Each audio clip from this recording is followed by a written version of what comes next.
Dios y de la patria, se abre la sesión. Muy buenas tardes. El acta de la sesión 230 ordinaria se da por aprobada por no haber sido objeto de observaciones.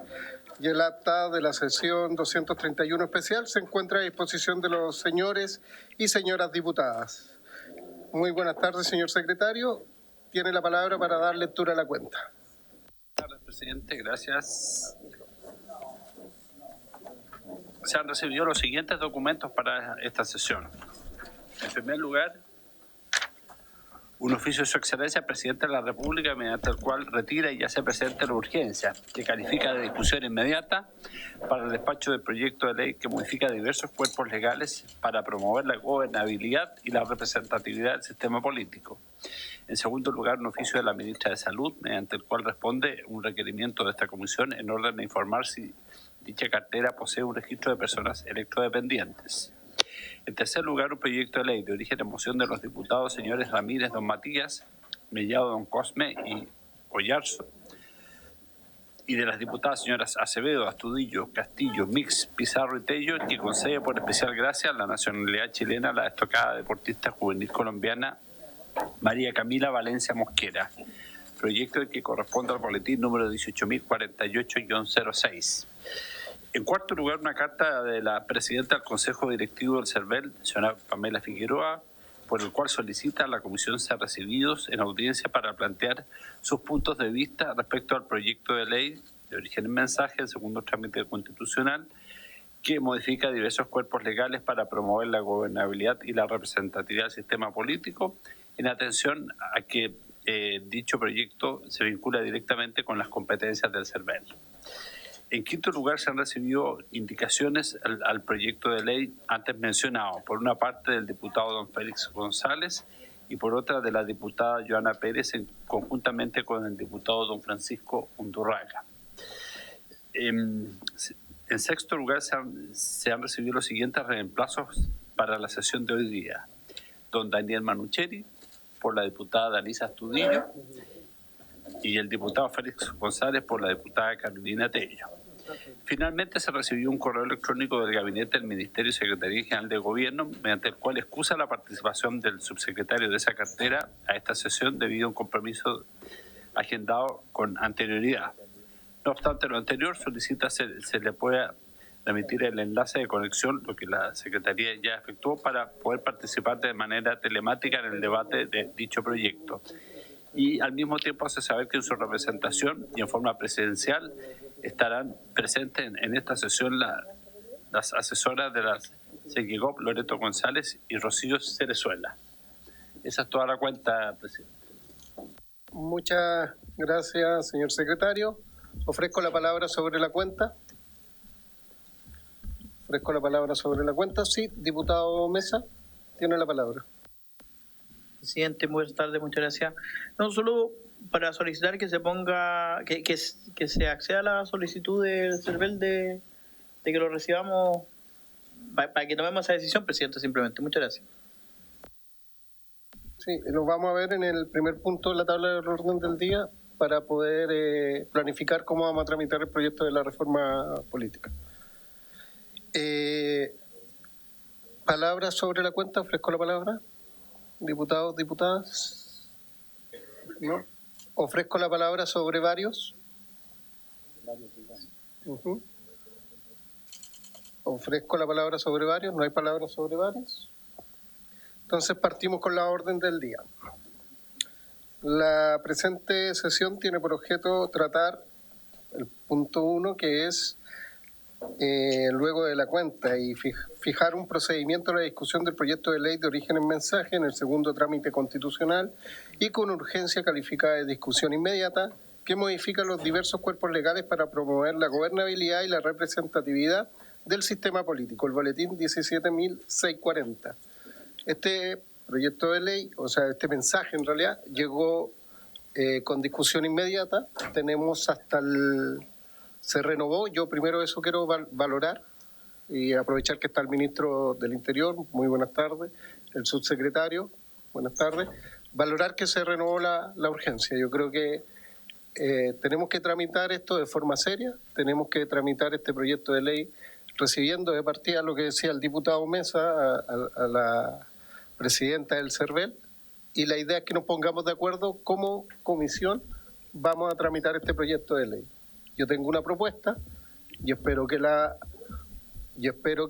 se valide en la comisión con los diputados y diputadas presentes, que es sesionar el día de mañana y hacer una sesión especial además el día lunes. ¿Por qué? Porque el vencimiento del plazo de la urgencia sería el día lunes. Entonces, yo le propongo que escuchemos al CERVEL, la presidenta, no sé si ustedes quieren hacer otro invitado, escuchar obviamente al Ejecutivo y el lunes votar, claro, hasta total despacho. ¿Les parece? Diputado Mesa, tiene la palabra.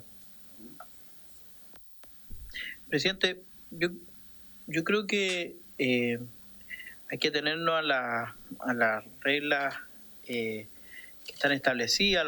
Las urgencias nos determinan, nos limitan los plazos para poder conocer de un proyecto de ley, pero creo que podríamos perfectamente ordenar de tal forma que primero veamos si es que la comisión, los parlamentarios de la comisión tienen invitados que les gustaría que pudiesen exponer, porque si es que no llega ningún invitado más de los que usted ha mencionado hasta el momento, claro que tiene sentido votar en general y en particular hasta total despacho un día. Pero si hay más invitados a los que podamos consultarle, yo creo que quizás lo bueno sería una sesión para la tramitación en general, donde podamos escuchar a todos quienes quieran participar, y otra sesión para la tramitación en particular. También entendiendo, presidente, que por lo que veo acá, y me imagino que en las otras sesiones va a ser la tónica, hay parlamentarios que, no siendo parte de la comisión, tienen algo que decir acá y están en todo su derecho de venir, pedir la palabra, opinar. Evidentemente, al momento de votar seremos los titulares de la comisión los que votemos, pero creo que en pro de la transparencia, lo mejor es dar la máxima abertura a escuchar todas las opiniones. Nosotros en particular en el Partido Republicano tenemos una opinión relativamente formada de este proyecto. En general nos gusta y algunas cosas que no, pero estos son proyectos que van a tener un impacto profundo, y por lo mismo yo comparto las palabras que usted en distintos medios de comunicación ha señalado, que esto no lo podemos tramitar nosotros a la ligera, pero también tenemos el apremio de la urgencia que establece el Ejecutivo. Entonces, si la urgencia es de discusión inmediata, la discusión inmediata nos dice 3 días para cada trámite, tomémonos los 3 días. Esa es la propuesta que tengo para hacerle, presidente. Y quizás, a lo mejor los 3 días son muchos, pero un día para la votación en general y escuchar a todos los invitados, y otro día, otra sesión para la votación en particular, y ya discutir artículo por artículo, presidente, si es que le parece al resto de la comisión. Muchas gracias. No tengo problema y en ese sentido tendríamos que citar el día de mañana, el día jueves quizás y el lunes, pero para eso pido el acuerdo de la comisión, y es por eso que pusimos como primer punto cuál es el procedimiento de cómo tratar esto. Ahora, sabiendo que tenemos 6 días para tramitarlo, sabiendo que ya tuvimos 6 días para ver también, y ya han llegado algunas indicaciones de distintos diputados y diputadas, pero claro, o sea, aquí la idea es llegar a un acuerdo de la comisión. Yo no tengo problema en que tengamos 3 sesiones de aquí al lunes. ¿Les parece? Sí. Mire, yo citaría el día de mañana, tendría que ser en la tarde, ¿cierto? Aunque con discusión inmediata podemos ser paralelo. Siempre que venza, tiene discusión inmediata. El mismo día. A ver, espere, sí. Voy a dar la palabra al... Para que se pueda citar en paralelo con la sala con discusión inmediata, tendría que ser el mismo día del vencimiento o el anterior. O sea, en este momento no podría ser, pero puede citar mañana a las 5. Ya. Diputado Mesa, tiene la palabra. Eso. Pero hay una tercera opción, que es pedir autorización a los comités parlamentarios para funcionar en paralelo a la sala, aunque no estemos en los supuestos que plantea el secretario. Yo creo que también deberíamos explorar esa opción, porque creo que sobre todo para los parlamentarios de región lo más cómodo es que funcionemos en paralelo en la sala. A mí personalmente, imagino que a usted también no nos complica mucho viajar de Santiago, pero a los que son de región y tienen pasajes comprados probablemente les puede complicar y así todos pueden participar, presidente. Ahora lo otro que podemos hacer es citar mañana en la mañana, antes de, sí, 8:30, 10 de la mañana. Esa es una buena alternativa. ¿Ah? Citamos al Ejecutivo para que venga a exponer, citamos puede ser CERVEL, como es muy encima, incluso puede ser en forma telemática. Y podríamos citar. Pero por eso 2 sesiones para invitados, porque podríamos también hacer una sesión el lunes de la mañana en Santiago, en las instalaciones del Congreso. ¿Podría ser? Sí, por la gente que llega a región estoy pensando, que es más factible. Y después en la tarde, total despacho en la hora de la tarde. Y ahí puede ser paralelo a sala, justamente. Esa es la propuesta, no sé si les parece. Mañana, de 8:30 a 10 de la mañana antes de la sala. Después el lunes, en la mañana en el Congreso Nacional para seguir recibiendo invitados. Y en la tarde el mismo lunes, hasta total despacho. Es que el jueves por la gente de región, si ese es lo único pero. Sí. En la mañana, tipo 11 de la mañana.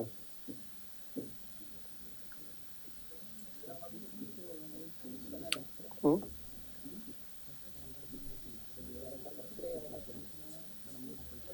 Sí, pero tendría que ser acá. O la otra alternativa es que el mismo lunes sea a la 1 de la tarde acá hasta total despacho. ¿Sí? Eso también puede ser la propuesta. ¿Le parece esa? Mañana a 8:30 y el lunes a las 13 horas hasta total despacho, recibiendo invitados y después votando en particular. ¿Ya? ¿Votemos? ¿Tomamos el acuerdo? No. ¿Sí? ¿Tomamos el acuerdo? ¿Sí? Ya, se toma el acuerdo. Perfecto. Entonces vamos a pasar al segundo punto de la tabla, ya definimos este tema y vamos a recibir al ministro del Interior, que le damos la bienvenida. Muchas gracias, ministro, por estar acá, junto al director del Servicio Nacional de Migraciones, que también muy buenas tardes, lo echábamos de menos en esta comisión. 8:30. O sea, tratemos de invitar, claro.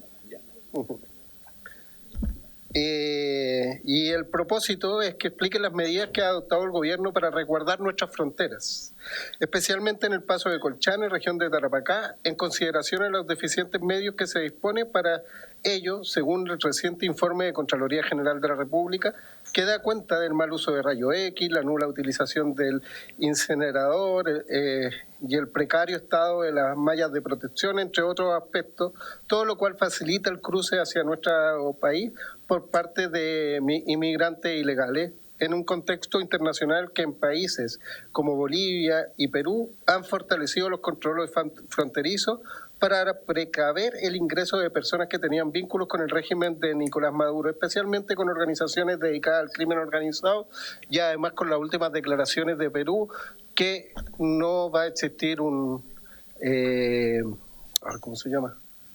Humanitario, corredor humanitario. Eso. Gracias, ministro. Así que le doy las tardes. Diputada Mix, tiene la palabra.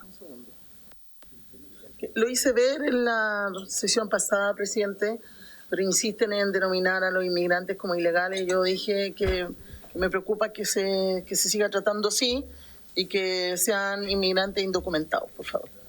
Pero es que está acá la situación y me parece que es sostener una definición que no corresponde. Buenas tardes, ministro, y le ofrezco la palabra sobre los puntos que mencionamos. La palabra, ministro. Ahí. Sí, muchas gracias, presidente. Todos sabemos que Chile ha debido enfrentar un flujo migratorio significativo por múltiples razones. somos el país que hoy día tiene el mayor estándar de vida en América Latina, que lidera el índice de desarrollo humano de América Latina y el Caribe, excluido obviamente Norteamérica, y eso hace que sea un país muy atractivo para personas de distintas nacionalidades que buscan un mejor porvenir. Además de que las tasas de natalidad que han disminuido han generado en determinadas áreas de nuestra economía demanda por trabajadores, y eso ha generado estos flujos migratorios.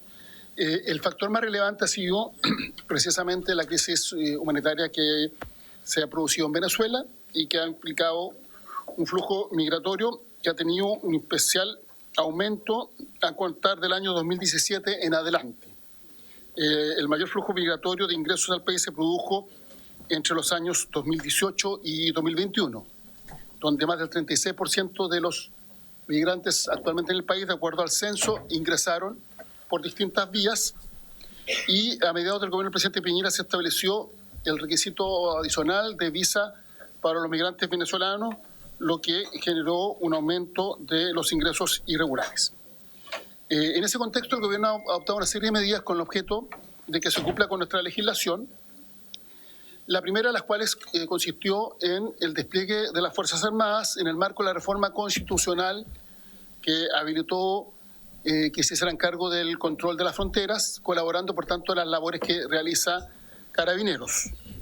Nosotros tenemos una muy buena evaluación de lo que ha sido el resultado de este despliegue, y el gobierno ha invertido miles de millones de pesos para efectos de dotarlas de las herramientas necesarias para realizar este trabajo, que ha consistido en primer lugar en la adquisición de vehículos especialmente acondicionados para las tareas de control fronterizo, que no son los mismos vehículos que utilizan los militares para sus labores permanentes.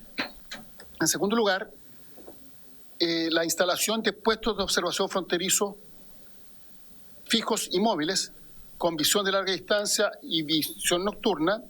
Y en tercer lugar, el despliegue de drones, que son manejados en este caso por la Fuerza Aérea, que permiten tener una visión de toda la frontera norte de nuestro país. Esta modernización tecnológica y vigilancia avanzada incorpora además Muralla Digital, que es un proyecto implementado por Carabineros, y Cifrón, que está implementado por las Fuerzas Armadas. Adicionalmente, hemos realizado una importante inversión para el mejoramiento de la infraestructura de habitabilidad para usuarios y funcionarios, y la reactivación de los puestos fronterizos 24/7, porque esto es bien relevante. Las economías tienden a ser cada vez más integradas y por tanto necesitamos, por un lado, elevar los estándares de control y fiscalización para evitar fenómenos complejos vinculados a narcotráfico, contrabando y tráfico o ingreso irregular de personas, pero por otro lado, los flujos comerciales tienden a ser cada día más expeditos en el mundo globalizado, y eso requiere que nuestros pasos fronterizos estén en condiciones de permitir el transporte de productos de un país a otro, y por tanto mejor fiscalización de nuestras fronteras con trámites que tienden a ser más rápidos conforme lo requiere el flujo comercial y la economía actual. Y además hemos implementado acuerdos de cooperación internacional de carácter bilateral suscritos e implementados con los países vecinos, dentro del cual el más importante, el que suscribió la ex ministra Toá con el ministro de Gobierno de Bolivia, y que ha permitido iniciar la reconducción de ciudadanos de terceros países en el caso de la frontera boliviana, algo que antes no acontecía y que solo se aplicaba sin limitación de nacionalidad respecto a la frontera peruana y la frontera argentina. Y adicionalmente hemos impulsado una agenda legislativa que implicaba una actualización del marco normativo, entregando nuevas facultades a las instituciones y agilizando los procesos migratorios y de expulsión. Recientemente se creó, hace un par de meses atrás, el Comité Nacional de Frontera, que coordina la labor de 10 ministerios y 18 servicios que tienen distintas tareas en la frontera, y que ha abordado temáticas relevantes como la seguridad fitosanitaria, por cierto, la seguridad de las fronteras, también la infraestructura de los complejos fronterizos, y que aborda temas tan variados como, por ejemplo, el transporte y las labores de la policía y las Fuerzas Armadas. Finalmente, lo que necesitamos es fronteras custodiadas con los mayores estándares y complejos fronterizos que presten servicios de calidad para que los tiempos de espera sean los menores insisto, dado las características que requiere un mundo globalizado y particularmente la importancia que esto tiene para nuestras exportaciones y también para nuestras importaciones. De acuerdo al censo del año 2024, y esta es una cifra oficial, la población migrante se aproxima a 1.600.000 personas. Esto equivale a un 8,8% de la población total. Y los años de mayor ingreso se produjeron entre el año 2017 y el 2021. Entre el 2018 y el 2021, más del 36% de los migrantes ingresaron a nuestro país. Ese fue el mandato presidencial en dudo mayor ingreso de migrantes. En el caso del gobierno que lo antecedió, del 2014 al 2017, ascendió al 22,3%, y en el caso del gobierno actual, hasta el año 2024, ascendió al 21,4%. Explican estos tres mandatos aproximadamente el 80% de los migrantes que hoy día están radicados en nuestro país. Lo que da cuenta que el flujo migratorio aumentó con motivo de la crisis humanitaria venezolana y particularmente en lo que han sido la última década. Y en ese contexto, bueno, hemos adoptado las medidas que hemos señalado. ¿Cuáles son los resultados que tenemos a la vista? Primero, ingresos irregulares, medidos desde el punto de vista de las denuncias y autodenuncias. Esta es cifra de la Policía de Investigaciones, cifra oficial de la Policía de Investigaciones. El peor año fue el año 2021, donde tuvimos denuncias y autodenuncias que ascendieron a 56.586 casos o personas. 56.586. Producto de las medidas que ha adoptado el gobierno, ha habido un descenso en las denuncias y autodenuncias que ha alcanzado el 54% hasta el año pasado, en que tuvimos una cifra superior a 26.000 personas, 26.275 para ser exacto.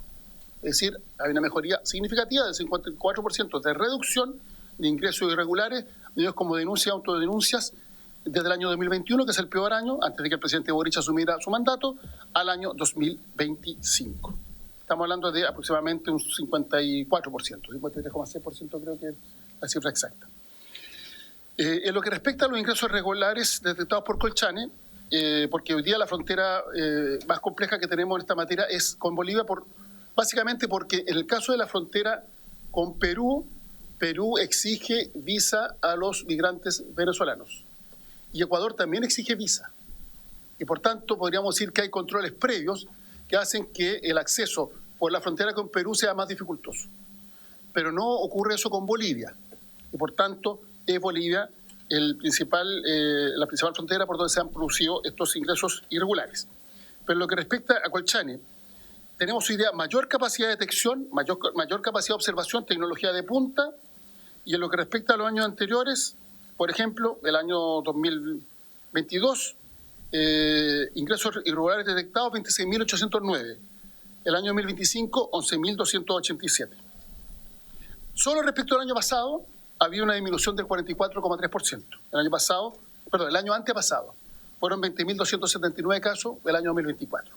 Voy a dar las cifras de todos los años: 2021 20.272, 2022 26.809, 2023 17.668, 2024 20.279 y producto de las medidas que hemos adoptado, el 2025 una reducción a 11.287.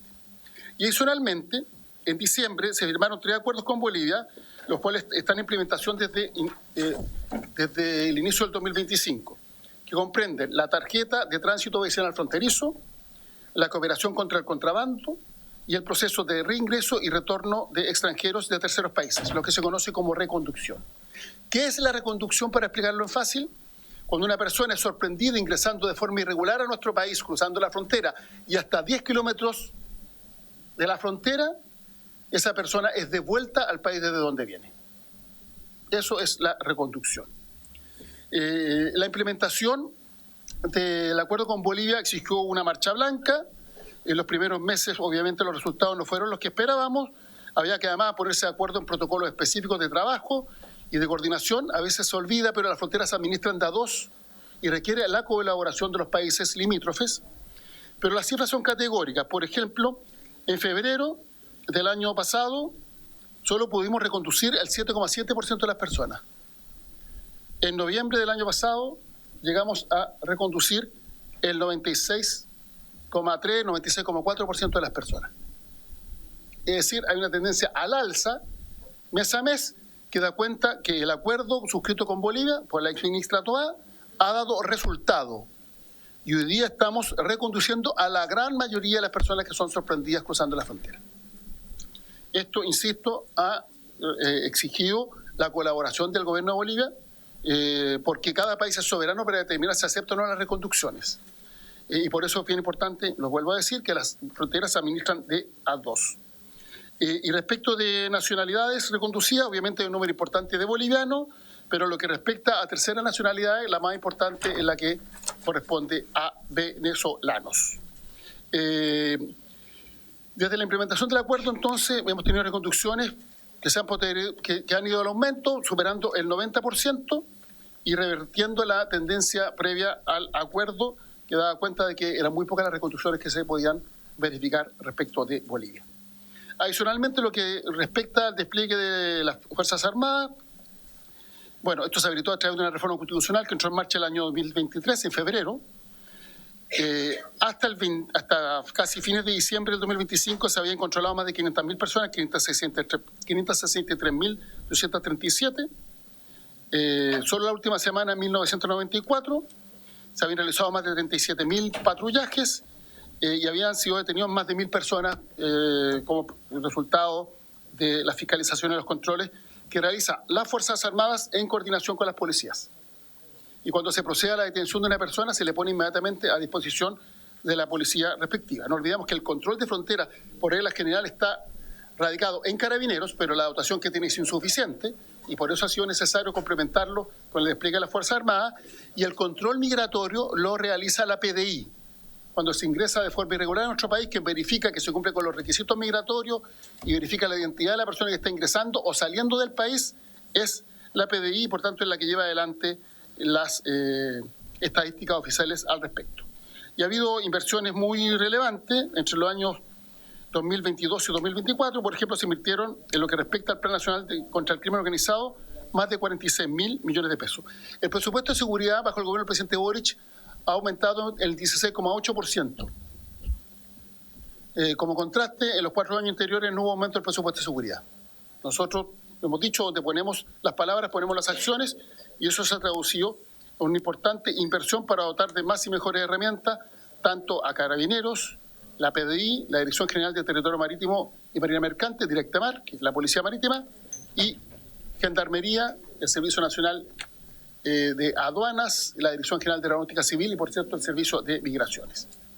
En lo que respecta a Muralla Digital, hay una inversión en 3 etapas que ascendió a más de 7.650 millones, y en lo que respecta a Cifrón, bueno, estamos hablando de más de 11.000, 12.000 millones los que se han invertido, que permiten que tengamos tecnología de punta en las fronteras de nuestro país. De hecho, cuando se desplegó el ejército peruano, a quienes dijeron que teníamos que seguir el ejemplo de Perú, bueno, Chile varios años había hecho lo mismo. Y las inversiones que hacen es que hoy día nosotros tenemos tecnología de punta y la más avanzada de todos los controles que hay en las fronteras de la región. Lo que da cuenta que efectivamente se ha dotado a las Fuerzas Armadas de las herramientas para desarrollar de buena forma su trabajo. Y tenemos una muy buena evaluación del trabajo profesional que han desarrollado tanto las policías como las Fuerzas Armadas, con los resultados que están a la vista. Adicionalmente, se han hecho inversiones importantes en los pasos fronterizos. Tenemos un proyecto bien relevante en Chacayuta por más de 14.000 millones de pesos, en Chungará por más de 1.000 millones con obras finalizadas, y en Colchane más de 2.000 millones de pesos, 2.270 millones de pesos en obras de habilitación para la atención 24/7 y 11.459 millones por adjudicar en el marco del Plan Nacional de Complejos Fronterizos correspondiente al proyecto de conservación de la zona de atención y habitabilidad. El presidente de la República visitó la zona, se hizo una demostración de las capacidades tecnológicas con que hoy día cuentan las Fuerzas Armadas, y se han hecho también inversiones relevantes en Pichachén, Biobío, Cardenal, Zamoré, Los Lagos, en Río Don Guillermo, en Magallanes. En fin, son muchos los otros ejemplos de pasos fronterizos o complejos fronterizos que han sido modernizados. Estamos llevando adelante la Política Nacional de Inmigración, que tiene 10 ejes, 82 objetivos, 28 medidas, la Agenda Legislatoria Migratoria, con 6 proyectos tramitados y 13 en tramitación, y el empadronamiento biométrico de más de 182.000 personas, que nos permite saber que la identidad de quienes hoy día están en condición irregular en nuestro país. Esto es bien relevante porque no hay nada peor que cuando no se tiene conocimiento de las personas que están en Chile y, por tanto, a través de este empadronamiento se conoce su identidad y se tiene el registro biométrico respectivo. Sobre este punto hago un paréntesis. Cuando se empezó a producir el aumento de los homicidios, esto ya lleva más de una década, tendencia que se revertió como resultado de las medidas adoptadas por el gobierno. Hoy día ya vamos en tendencia a la baja y vamos a tener tercer año de disminución de la tasa y el número de homicidios. Empezaron a aparecer muchos casos de, por ejemplo, huellas dactilares que no eran reconocidas por nuestros registros, lo que podría significar que quienes eventualmente habían participado de esos delitos fueran personas que no fueran chilenos. A través de todas estas políticas de empadronamiento que hemos realizado, tenemos esos registros y eso también facilita el trabajo policial. Haciendo el distingo, porque en esto no hay que prejuzgar. En algunos casos se trata de personas que han venido a Chile a cometer delitos, que son los menos, ingresando muchos de ellos de manera regular, no solo de manera irregular, y hay un número importante de personas honestas que están buscando un mejor porvenir, y obviamente es una situación completamente distinta. Y en esto hay que dejar de lado los prejuicios y lo que hay que ver es la estadística oficial respecto de estos antecedentes. Pero sí es evidente que parte del fenómeno criminal que se extendió en los últimos años tiene que ver con el ingreso de bandas de crimen organizado de origen forario o extranjero que han empezado a operar en nuestro país y que, bueno, la respuesta del Estado ha sido categórica a través de investigaciones exitosas por parte del Ministerio Público y una actualización normativa que ha dotado de buenas herramientas a la policía, lo que se ha traducido en detenciones y condenas. Bueno, y tenemos una agenda legislativa a la cual ya he hecho referencia. Los tres proyectos que están en tramitación todavía, los que se aprobaron son ampliación del control preventivo de identidad, nuevas competencias para la identificación de personas extranjeras, normas para agilizar expulsiones y considerar la falta de documentos válidos como criterio para la prisión preventiva. Y los tres proyectos en tramitación son, cuando se ha cometido un delito, cuando se ha cometido un delito, o sea, cuando no se conoce la identidad de una persona que es detenida y cuando se le formaliza y existe duda respecto a su identidad, entonces se procede a esta medida cautelar mientras se determina cuál es la identidad de esta persona, porque podría ocurrir que una persona se identifique con una identidad falsa.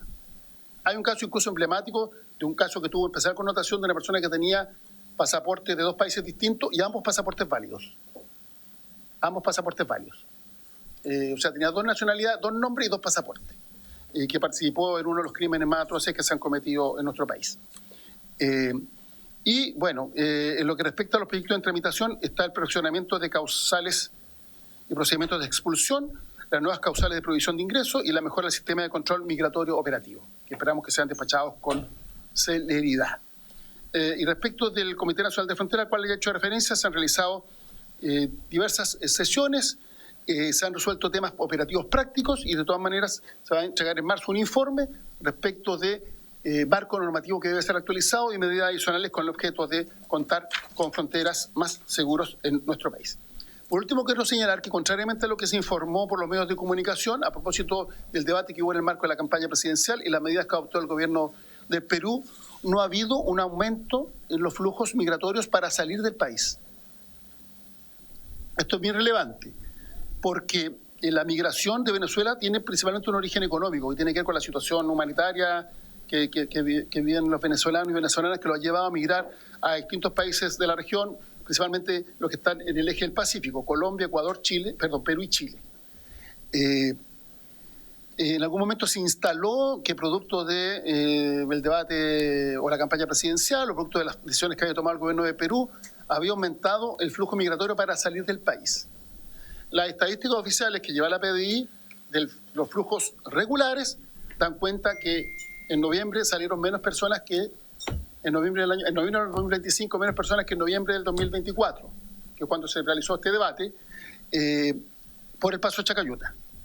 Y en lo que respecta a las autorizaciones que da el Servicio de Migraciones para personas que están en condición irregular y que quieren salir del país, porque ahí es bien relevante que el procedimiento consiste en que una persona que está en condición irregular y quiere irse de Chile tiene que solicitar la autorización para salir del país por si tuviera, por ejemplo, un antecedente penal, una orden de detención vigente, algún problema con la justicia. Entonces esa persona va al Servicio de Migraciones y solicita la autorización para salir del país. Si se verifica que no tiene antecedentes ni tiene órdenes de detención pendientes, obviamente se le autoriza.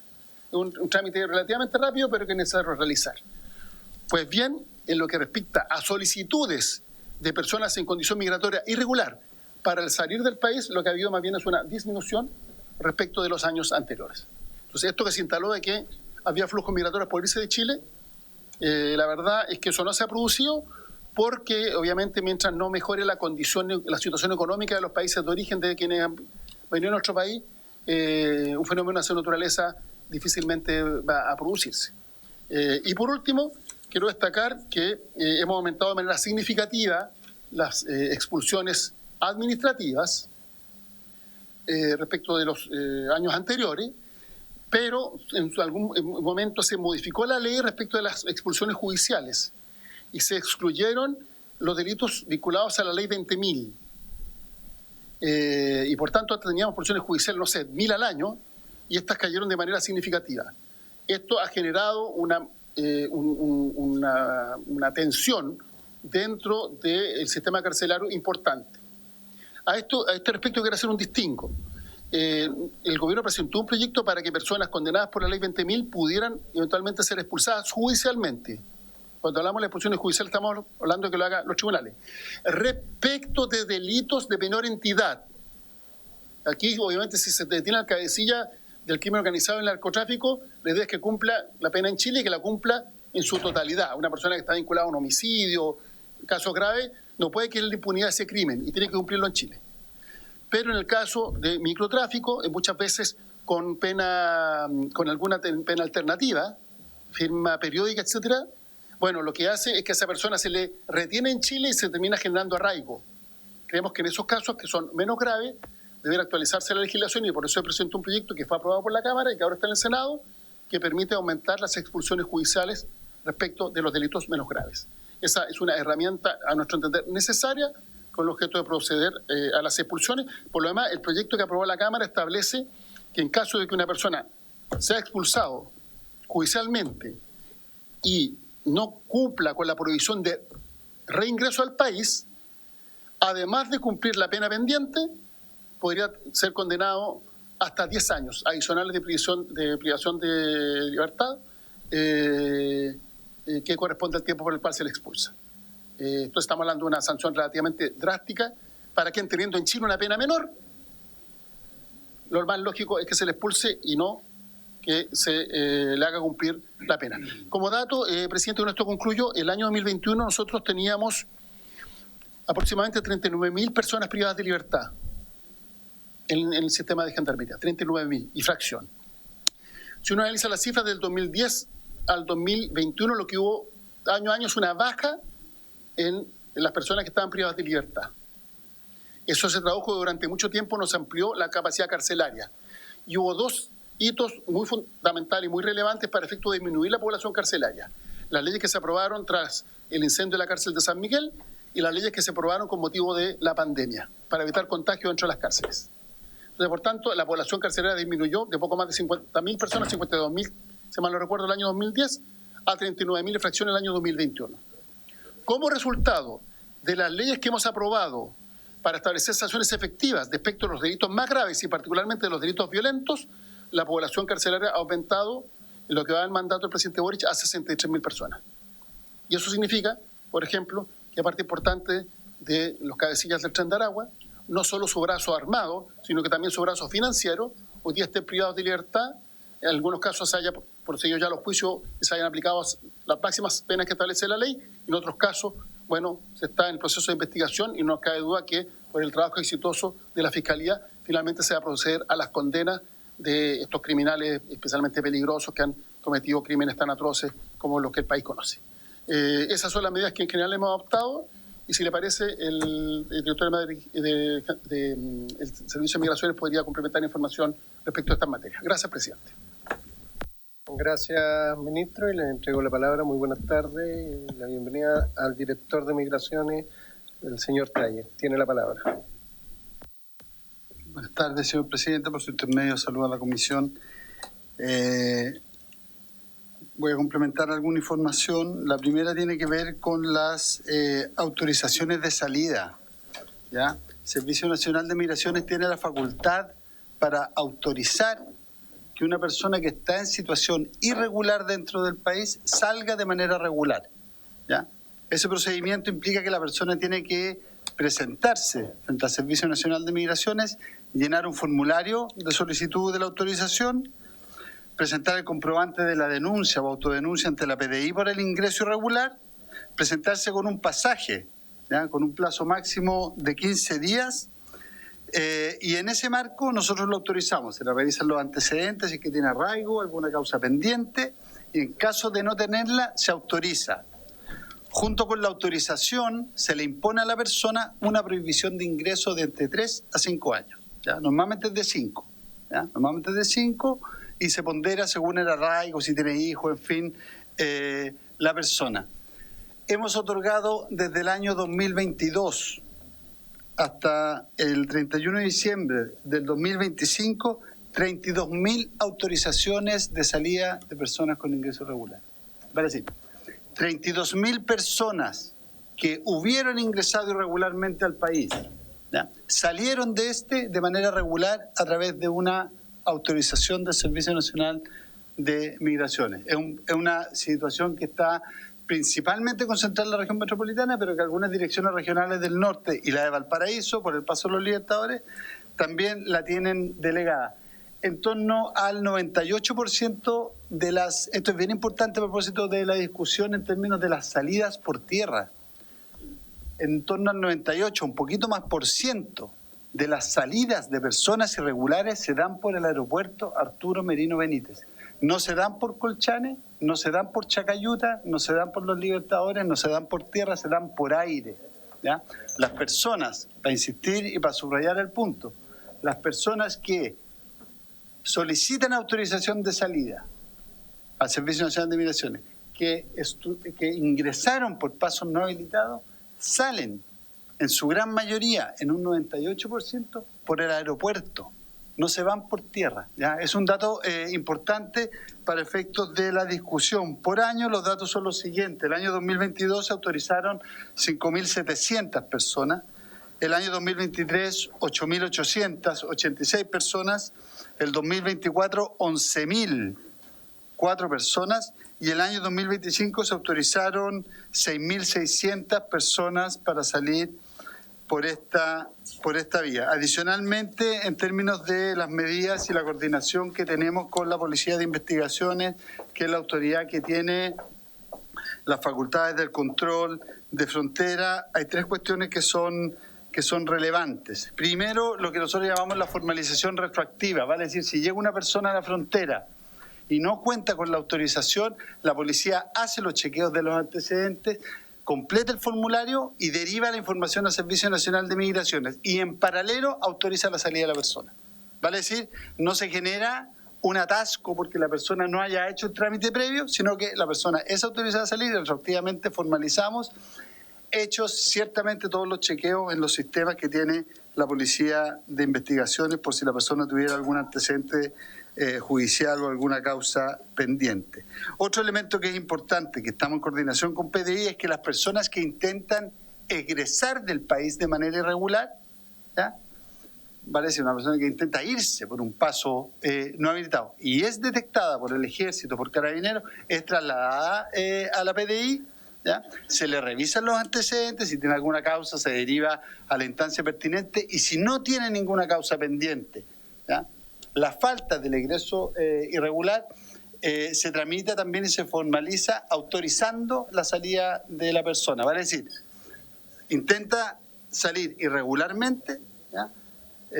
Es retenida, se hace procedimiento administrativo y si no tiene ninguna causa pendiente, de todas formas se le autoriza la salida. Y en estos términos de facilitar la salida de personas que estén en situación regular o irregular a sus países de origen o a terceros países, es que nosotros ya en mayo del 2023 emitimos un oficio a la Policía de Investigaciones en función de autorizar la salida de personas del país que tengan su documento de viaje no vigente.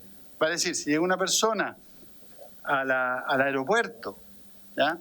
Una persona que quiere ir a su país de origen y porque diversos motivos consulares, ¿ya?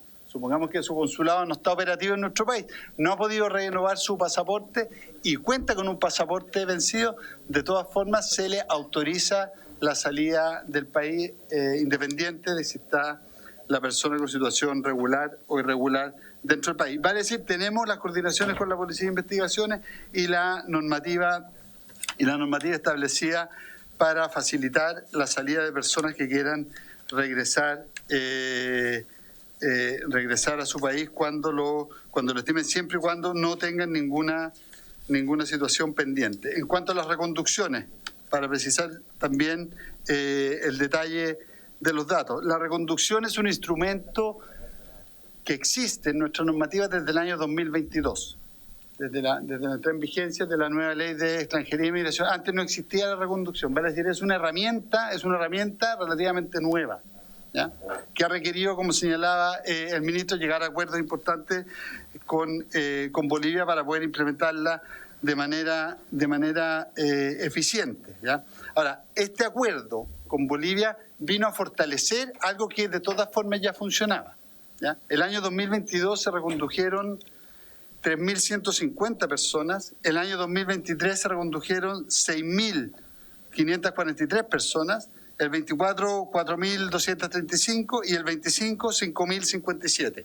Vale decir, se han reconducido en la frontera, ¿ya?, a Bolivia, Perú, Argentina en menor medida también, pero principalmente a los países, a estos tres países, ¿no es cierto?, 18.985 personas entre el 22 y el 25, y en el marco del acuerdo con Bolivia, vale decir, desde el 28 de marzo del año 2025 a la fecha, se han reconducido por Colchane, desde marzo, 4.337 personas, de las cuales 2.455, va a ser un 56% aproximadamente, son personas de terceros países. Vale decir, el acuerdo está funcionando bien. Hoy día se reconduce a prácticamente todas las personas que son detectadas, dado que los ingresos irregulares, ¿ya?, han ido a la baja, ¿ya? No es necesariamente favorable el que se multipliquen o posible que se multipliquen las reconducciones. La meta es que no haya ingreso irregular.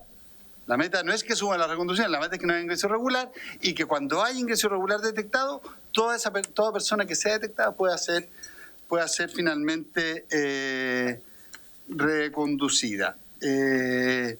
Finalmente, me interesa señalar que el acuerdo de reconducción con Bolivia, del cual se ha discutido bastante, es un acuerdo técnico de colaboración migratoria en el que, por una parte, Bolivia accedió a recibir personas reconducidas de terceros países en la frontera, cosa que no estaba aceptando hasta que se firmó el acuerdo, a cambio de que el Servicio Nacional de Migraciones tramite de manera oportuna y rápida las visas que piden trabajadores bolivianos para entrar a Chile. Vale decir, es un acuerdo migratorio integral que favorece la migración regular y que contribuye al mejor control de nuestra frontera. Eso, señor presidente, por nuestra parte. Muchas gracias. Gracias, director. Ofrezco la palabra a diputados, diputadas. Diputada Mix, después el diputado Berry. Diputada Mix. Gracias, presidente. Sí, tengo varias preguntas a propósito del origen de esta convocatoria al ministro.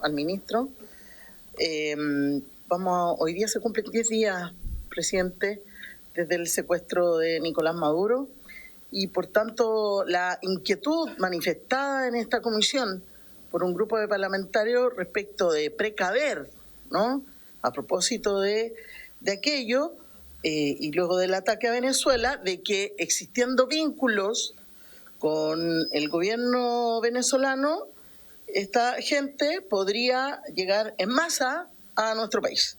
Esa es como la motivación inicial que hace que tengamos hoy día esta conversación, porque así fue planteada en esos términos, ¿no? No estoy exagerando, no le estoy poniendo ni le estoy sacando. No.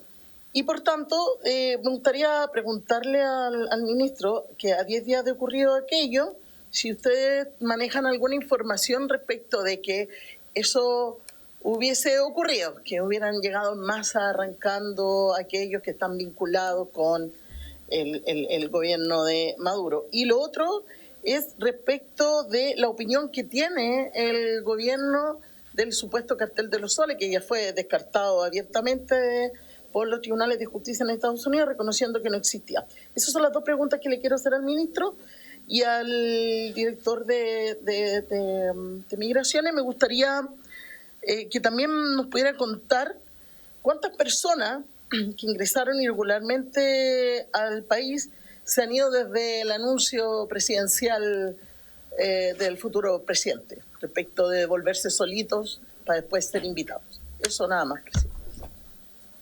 Gracias, diputada Mix. Tiene la palabra el diputado Berger y después el diputado Mesa. Gracias, presidente. Por su intermedio, saludar al señor ministro, por supuesto también al director del Servicio Nacional de Migraciones y asesores que le acompañan en esta sesión.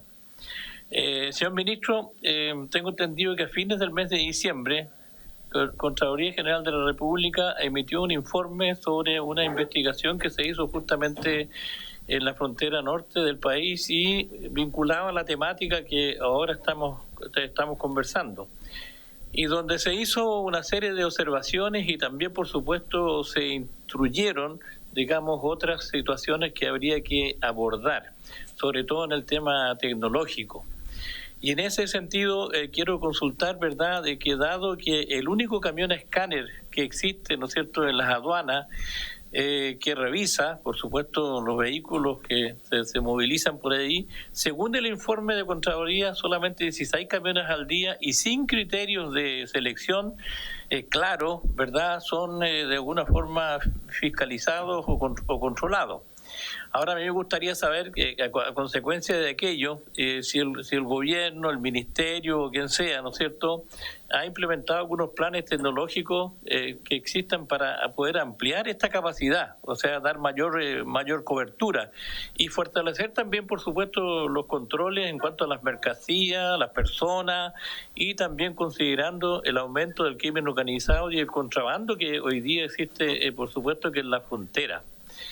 Y por otra parte también consultar si se ha avanzado de manera más decidida, más rápida en la implementación de sistemas de control remoto y vigilancia de carácter inteligente, si podemos llamarlo, por ejemplo, con sensores, con cámaras térmicas, con drones, con radares, etcétera, en Colchane y zonas de Bisbiri, que son, ¿no es cierto?, donde tenemos alguna más que preocupación, pese a las advertencias, ¿no es cierto?, de riesgo y vulnerabilidad que existe en estos controles fronterizos. Por otra parte, en el tema de recursos humanos en general, ¿no es cierto?, que están movilizados allí por disposiciones, ¿no es cierto?, del gobierno, ¿cómo evalúa el Ministerio del Interior que la dotación actual de efectivos, por ejemplo, de la PDI, de Carabineros y otras fuerzas en Colchane es insuficiente para ejercer un control más efectivo? ¿Y qué incremento de personal especializado están en curso para asegurar una presencia más permanente en la frontera? Eso me gustaría si nos pudieran entregar alguna respuesta en relación a aquello. Muchas gracias, señor presidente. Gracias, diputado Berger. Tiene la palabra el diputado Mesa. Muchas gracias, presidente. Bueno, yo antes de plantear algunas preguntas a los invitados, al ministro y al director, me permito humildemente hacer la recomendación a los colegas que nos tomemos esta sesión y este tema con seriedad. Porque cuando en la citación, ¿cierto?, en la orden del día que tenemos aquí frente a nosotros, nuestros computadores, se hace alusión a precaver el ingreso de personas que tenían vínculos con el régimen de Nicolás Maduro, no es algo que se le haya ocurrido a esta comisión, es algo que surge de la propia declaración del Ministerio de Relaciones Exteriores de Chile el 3 de enero. Y leo textual, presidente. Esto es lo que declara el Ministerio de Relaciones Exteriores de Chile. No lo dice ni el presidente de esta comisión, ni este diputado, ni ninguno de los que estamos acá presentes. Ante este escenario, cito, y los posibles efectos regionales que éste tenga, como gobierno hemos dispuesto un monitoreo permanente de nuestras fronteras ante posibles aumentos de flujo migratorio desde Venezuela hacia Chile, activando las distintas instituciones del Estado, etc. no es una idea de esta comisión el que pudiesen haber existido aumentos de flujo migratorio. ¿Es válido preguntarse que existieron? Por supuesto que sí, pero no es correcto y no es justo decir que esto son ideas que alguien se haya sacado del sombrero. Lo segundo también, a propósito justamente de la citación, es bueno leerla completa, la citación que se nos hace a esta comisión, porque esto surge, la idea de esta comisión surge a propósito del informe que cita el diputado Berger por su intermedio, presidente. Entonces, a propósito de ese informe, me gustaría hacer preguntas más específicas me imagino que más, con conocimiento más específico estará el director de servicio, ¿cierto? Porque las denuncias que se hacen en este informe, la mala utilización de los rayos X, la nula utilización del incinerador, estoy leyendo la citación, presidente, el precario estado de las mallas de protección, entre otros aspectos. Entonces, si es que se pudiese referir a los hechos denunciados en esta investigación, ¿cuáles podría a lo mejor dar por asentados? ¿Cuál es la respuesta que el servicio o el ministerio ha entregado a la Contraloría? Y si es que a propósito de este informe se han iniciado quizás también sumarios para perseguir la responsabilidad de algunos funcionarios, si es que corresponde. Pero en el fondo también pedirles que hagan una expresión específica respecto de ese informe de la Contraloría, presidente. Muchas gracias. Gracias, diputado Mesa. Ofrezco la palabra, diputados, diputadas, no hay más palabras. A mí me gustaría saber la opinión del director y del ministro sobre lo que ocurrió hoy día por el corredor humanitario, en donde Perú por lo menos mostró una mala señal de esa solución, por decirlo así. Y si es que hay conversaciones con Venezuela para recomponer las relaciones diplomáticas o algo por el estilo, si es que hay algo que pueda solucionar este problema que Chile lo lleva viviendo hace años, que es la migración ilegal, irregular. Gracias, diputada. Y si es que existe alguna posibilidad de ver en este corto tiempo que queda de gobierno alguna solución al respecto. Sabemos que no hay recetas mágicas, obviamente. No sé si le doy la palabra al director o al ministro. Ministro, por favor, tiene la palabra. Muchas gracias, presidente. Sobre el cartel de los soles, ¿qué puedo decir? Algo que tienen que referirse las autoridades del gobierno de Estados Unidos. En lo que a nosotros respecta, sí sabemos que en Chile ha operado el Tren de Aragua, que existe, que tiene distintos brazos, ha cometido delitos atroces y lo estamos persiguiendo con todo el rigor de la ley para que sus delitos no queden en la impunidad. Sobre los flujos migratorios, siempre hay que prepararse para distintas hipótesis. No se puede descartar a prueba ninguna hipótesis. Y por eso nosotros hemos tomado medidas preventivas cada vez que ha habido un evento que pudiera significar una modificación de los flujos migratorios.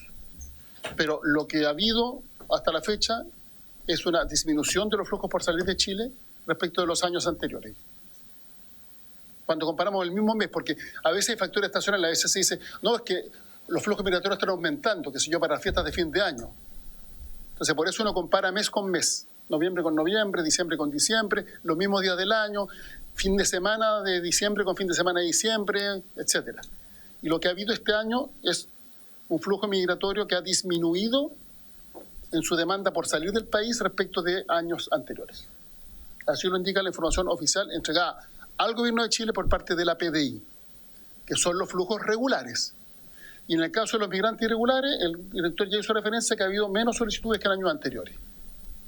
Esto por dos razones, la explicación ex post que yo puedo generar. La primera es que cuando se hace amenaza de expulsiones masivas, eso no produce que la gente empiece a arrancar, sino que más bien muchos tienden a invisibilizarse o esconderse. Entonces se produce el fenómeno contrario. Y en segundo lugar, porque cuando la migración tiene un origen que está asociado a una crisis económica profunda, mientras no mejoren las condiciones económicas en el país de origen, no habría razón por la cual las personas podrían volver. Y con el paso del tiempo la gente se empieza a arraigar. Y lo que hemos visto que parte importante de los migrantes que se han radicado en Chile señalan que quieren quedarse en Chile. Esto porque, como señalé anteriormente, contrariamente a lo que algunos dicen que Chile se cae de pedazo, Chile ha recuperado el CITAL número 1 del país con el mejor desarrollo humano, nivel de desarrollo humano de toda América Latina y el Caribe. Siempre con Uruguay estamos en esa disputa. Hoy día Chile está en el primer lugar como resultado de las medidas que se han adoptado en los últimos años. Se ha restablecido el crecimiento económico y vimos cómo se redujo la pobreza. También se dijo que la pobreza había aumentado en Chile en los últimos 4 años. Se dijo en la campaña, bueno, el informe de la CACEN, la encuesta de CACEN es categórico, la pobreza en Chile disminuyó entre el año 2022 y el 2024. Y vamos a medir ahora la del 2026, que no nos cabe duda que con medidas tan relevantes como el aumento del salario mínimo y el aumento de las pensiones, eso también se deberá traducir en una disminución de la pobreza. No olvidemos que este mes se empezó a pagar el aumento del pilar contributivo y en septiembre ya se modificó el monto de la pensión garantizada universal para los mayores de 82 años y en septiembre de este año se va a extender a los mayores de 75 y el año siguiente a los mayores de 65. Respecto de control remoto, técnica, a ver, nosotros hemos instalado, y sería bueno, no sé si los parlamentarios han ido a la zona limítrofe y visitaran la infraestructura con la que hoy día cuenta la Fuerza Armada, con la cual no contaba cuando se inició el despliegue. Tienen visores nocturnos, visores de larga distancia, drones, y esto permite tener un mejor control y una mayor vigilancia de la frontera, con tecnología de punta. En el caso de los drones, ahora están administrados por la Fuerza Aérea. En lo que respecta a los puestos de observación fronterizo, la labor fundamental la realiza el Ejército y en la zona marítima hay un control por parte de la Armada. Si es que nosotros comparamos la infraestructura que había con la que hay ahora, incluso en algunos casos convive infraestructura antigua con la nueva. No hay punto de comparación. Desde el hito número 1 era para atrás, la infraestructura de la que hoy día disponen no tiene punto de comparación con lo que existía hace 3 o 4 años atrás. Porque ha habido una importante inversión que se ha llevado adelante para que esta labor se realice de la mejor forma posible. Ahora, el plan Cifrón tiene más etapas. O sea, esto no quiere decir que todo está hecho. Hay que seguir profundizando este plan. Y nosotros esperamos que el nuevo gobierno lo profundice y que invierta más. Bueno, hay una planificación realizada respecto de inversiones adicionales para mejorar comunicaciones, en fin. Pero cuentan con tecnología avanzada y, lo reitero, no me canso de decirlo, tenemos una muy buena evaluación del trabajo que han realizado las Fuerzas Armadas en la frontera. Respecto de, bueno, el flujo migratorio ya señalé, porque me preguntó por su intermedio tanto la diputada Mix como el diputado Mesa, desde ópticas distintas. Pero reitero, nosotros tenemos planes de contingencia ante distintas hipótesis donde pudiera haber aumento o modificación de los flujos migratorios. Y hemos tomado medidas adicionales con el objeto de garantizar el cumplimiento de la legislación migratoria. Pero si uno va, por ejemplo, a Chacayuta, en la última semana no hay personas que estén pretendiendo cruzar de manera irregular en la zona. Y la decisión del gobierno de Perú, nosotros la valoramos, porque finalmente Perú está haciendo lo mismo que Chile hizo o está haciendo desde el año 2023, desde febrero del 2023.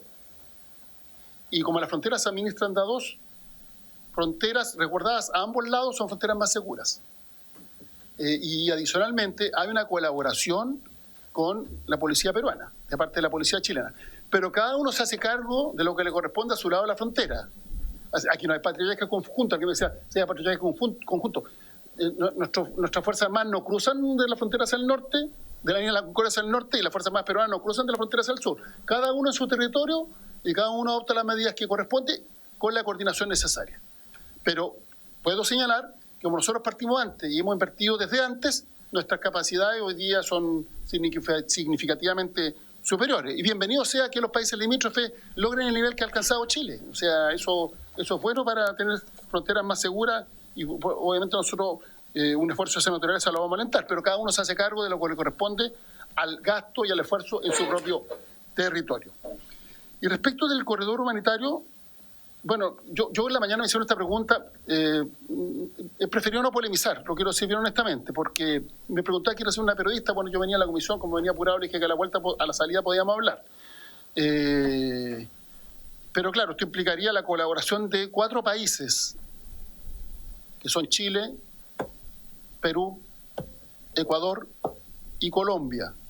Son miles de kilómetros de distancia en donde estos países además han adoptado medidas adicionales para disminuir el tránsito o el ingreso irregular de personas. Entonces, claro, eso obviamente tiene las limitaciones que conocemos porque depende de la voluntad de otros gobiernos que probablemente no ven con buenos ojos que migrantes desde Chile se estén trasladando, migrantes irregulares, digo, se estén trasladando hacia un territorio fronterizo. Pero bueno, más que participar de la controversia, yo creo que es muy importante que este debate se realice con altura de mira sobre base de información verificable, información oficial, y no sobre la base de afirmaciones que en algunos casos corresponden a fake news, falsedades, medias verdades o lícitamente desinformación. Lo que nosotros ponemos sobre la mesa son los antecedentes oficiales que elabora la PDI, que elabora Carabineros, en la información que nos proporcionan las Fuerzas Armadas, que son las instituciones que están desarrollando permanentemente este trabajo. Y respecto del aumento de dotación, que me parece una pregunta bien importante, en el proyecto de cumplimiento tributario hay un aumento de dotación del Servicio Nacional de Aduanas y aprobamos una ley bien relevante que aumentó la dotación de los agentes policiales en el caso de la PDI para llegar a un total de 4.500 a un ritmo de 250 por año. Por tanto, cada año al ingresar 250 nuevos, o más bien ingresar porque hay un periodo de formación de 2 años, cuando ingresan los agentes policiales, esto obviamente van a permitir contar con mayor número de funcionarios de la PDI para el registro migratorio, para el control migratorio, y un esfuerzo que la ley establece a 10 años plazo. Nosotros teníamos poco más de 900.000 agentes policiales. No olvidemos que gran parte de la dotación de la PDI corresponde a los detectives. Teníamos un número limitado de agentes policiales, cada vez más relevante su trabajo, y por eso se aprobó esta norma que ha sido el mayor aumento de dotación en el último tiempo de las policías, y eso nos va a permitir tener en los próximos años personal adicional por parte de la PDI. Pero uno no puede improvisar un policía. O sea, así como en algunos casos requieren 4 años de formación, en otros casos al menos 2. No es que que a través de una ley se aumente la dotación y a una persona se le pasa un chaleco antibalas, una pistola y una placa y se le dice vaya a trabajar. Hay una formación previa porque necesitamos que sean personas que obviamente cumplen con todos los requisitos de selección que son muy exigentes por parte de las policías, la formación necesaria y la experiencia para desarrollar un buen trabajo. Y por eso está esta matrícula de 250 por año. Y por tanto van ingresando un número equivalente o levemente inferior, van ingresando todos los años y eso nos va a permitir aumentar la dotación, entre otras cosas, entre otras tareas, en todos los pasos fronterizos del país. ¿Para qué decir el aeropuerto? Se nos olvida, pero el aeropuerto es el principal punto de ingreso a Chile. El principal punto de ingreso a Chile, y en el caso también de las personas en situación irregular que son autorizados para salir del país, me puede corregir el director de Servicio de Migraciones, pero el 90% o más. 98. ¿Cuánto? ¿Sí? Lo que se llama para el aeropuerto, el 98%. El 98% de los que salen de Chile en condición irregular, autorizados por el Servicio de Migraciones, lo hacen por el aeropuerto. O sea, la gran mayoría. Muchas gracias, presidente. Gracias, ministro. Ofrezco la palabra a diputados o diputadas. Si no hay más palabras, vamos a cerrar este punto de la tabla. ¿No hay más palabras? Entonces, sí, diputado Mesa, tiene la palabra. Que voy a tener que hacer la pregunta por segunda oportunidad, porque voy a leer los aspectos, el resumen de los aspectos detectados por el informe de Contraloría, ¿ya? PDI y aduanas sin presencia de unidades técnicas especializadas. Se constató durante la visita al complejo fronterizo de Colchane que tanto la PDI como aduanas no mantenían presencia de unidades técnicas especializadas en delitos relacionados con el tráfico ilícito de estupefacientes, de 20.000. Segundo, Carabineros sin presencia y dotación de PDI menor a la requerida. Se advirtió que el complejo fronterizo opera con una dotación de PDI en Policía Internacional inferior a la requerida y sin presencia de Carabineros de Chile en ese recinto. Tercero, tránsito de personas sin control. Se verificó el tránsito de personas sin control a través del paso ancestral que une las localidades de Pisiga, Bolivia y Colchane, Chile. También que la malla hexagonal que delimita la frontera se encontraba en malas condiciones. Cuarto, equipos inoperativos. Se detectó que el body scan de la PDI y una máquina de rayos X junto al incinerador del SAC estaban inoperativos y que la delegación presidencial no ha efectuado coordinaciones para su reposición, lo que debilita los controles de personas, mercancías, divisas y sustancias ilícitas. Y 5, uso ineficiente de camión escáner de aduanas. Se constató una baja frecuencia de fiscalización mediante el único camión escáner con que cuenta el recinto, con un promedio de 16 camiones por día. Además, se advirtió la ausencia de un registro que permita verificar los criterios utilizados para la selección o exclusión de los vehículos. Me gustaría si es que se pudiesen referir a estos 5 puntos. ¿Qué es lo que nos pueden comentar? ¿Hay alguno de estos puntos que se haya equivocado la Contraloría, hay información que no haya considerado? ¿O alguno de estos puntos implica también la abertura de una investigación sumaria o eventualmente enviar antecedentes a la Fiscalía, presidente? Esa es la pregunta. Muchas gracias. Gracias, diputado. Le doy la palabra al ministro. El ministro tiene la palabra. Es importante precisar que en el caso de los complejos fronterizos son distintos los servicios que trabajan.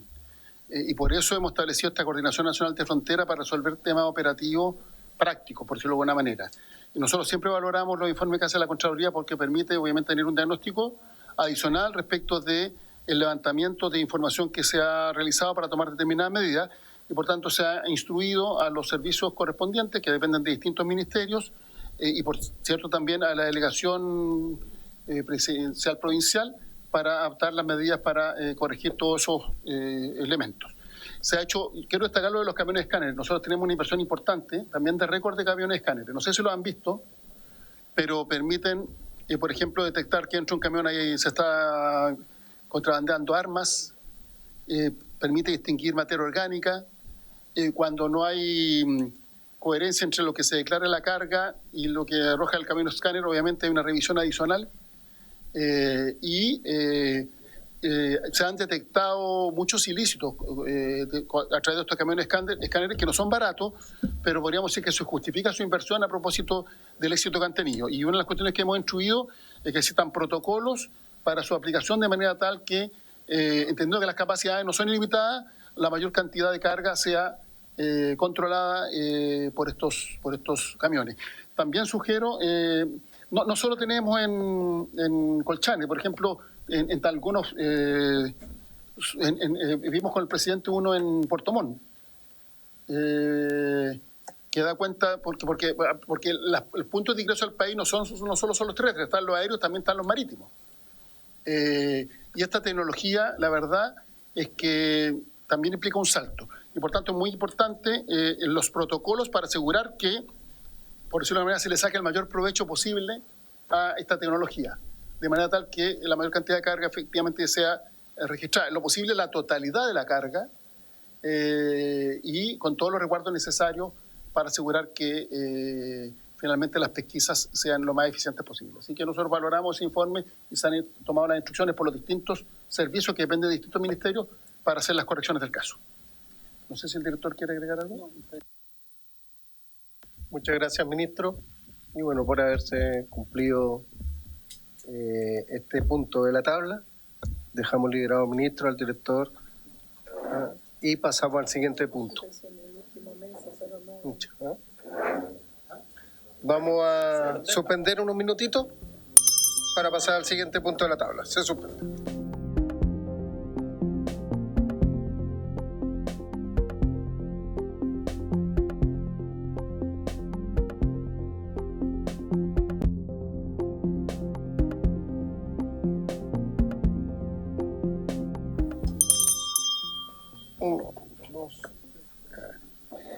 Y vamos a continuar con la votación en particular de los proyectos de ley refundidos que cumplen su primer trámite constitucional y reglamentario.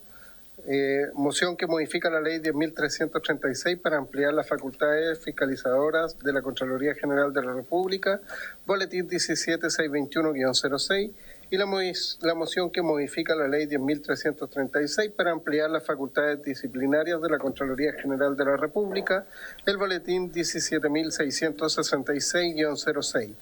y mensaje que introduce modificaciones a la ley de la Contraloría General de la República y a las normas sobre responsabilidad administrativa del boletín 17.927-06.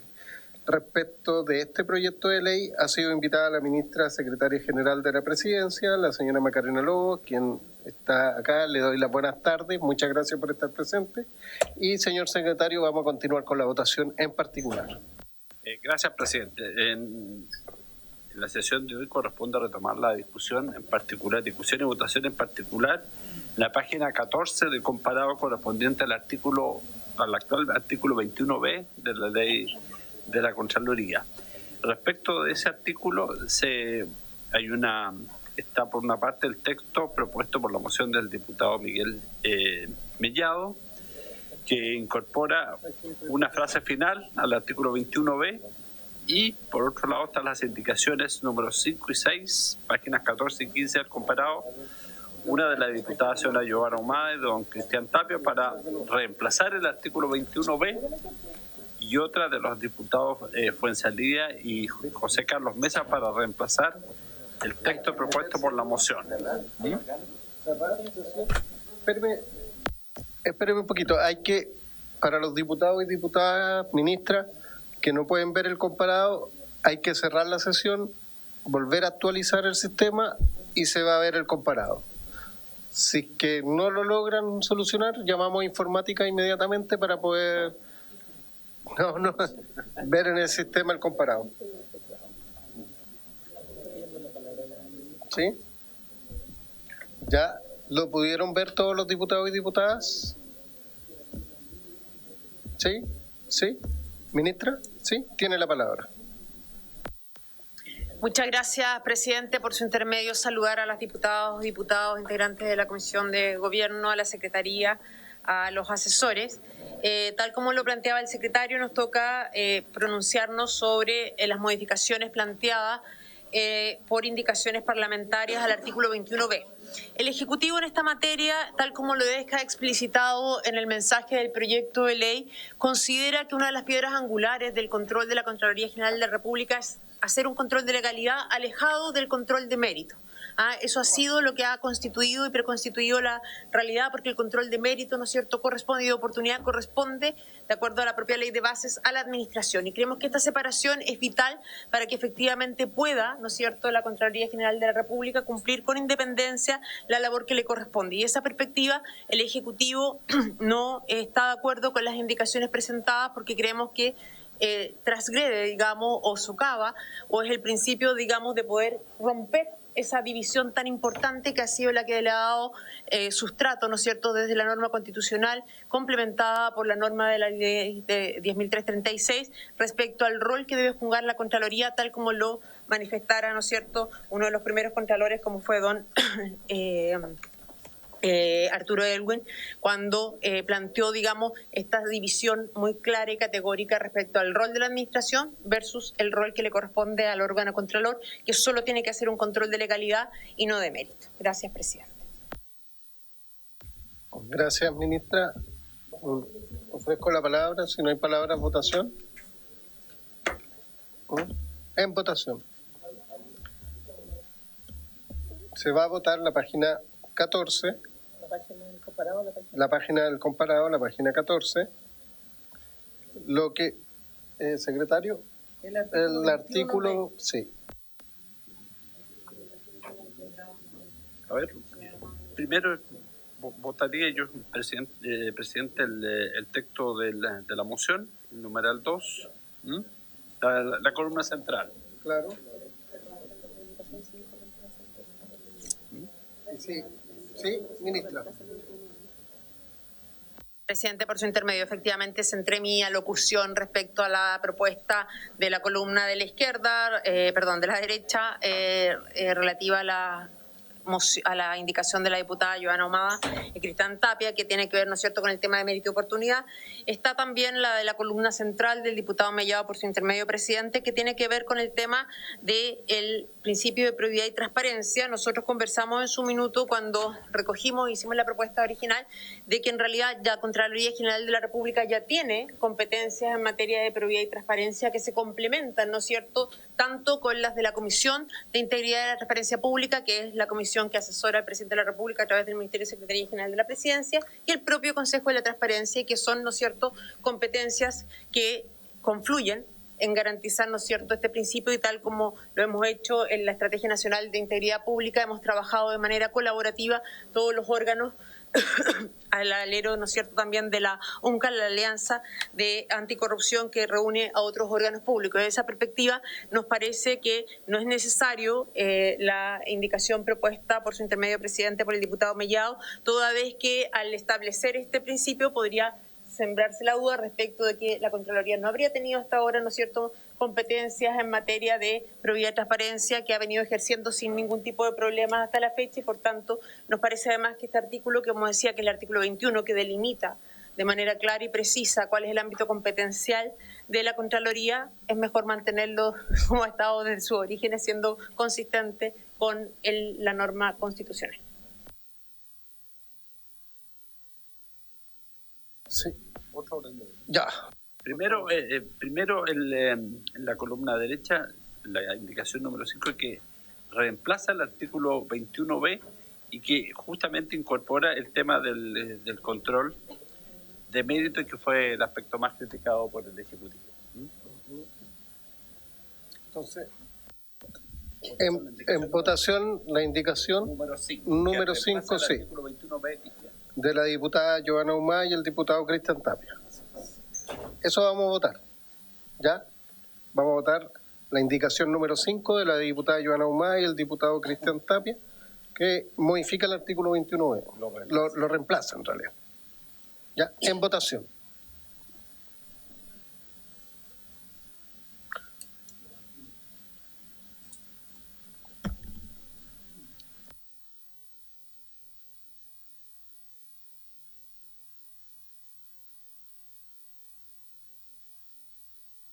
Se cierra la votación. Resultado de la votación. No hay votos a favor, 7 en contra, tampoco hay abstenciones.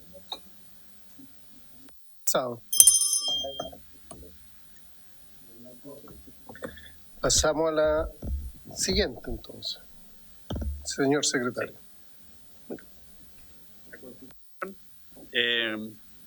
Correspondería votar reglamentariamente la indicación número 6, porque sustituye el texto propuesto por la moción, o sea, la indicación número 6. De los diputados socialistas. Claro.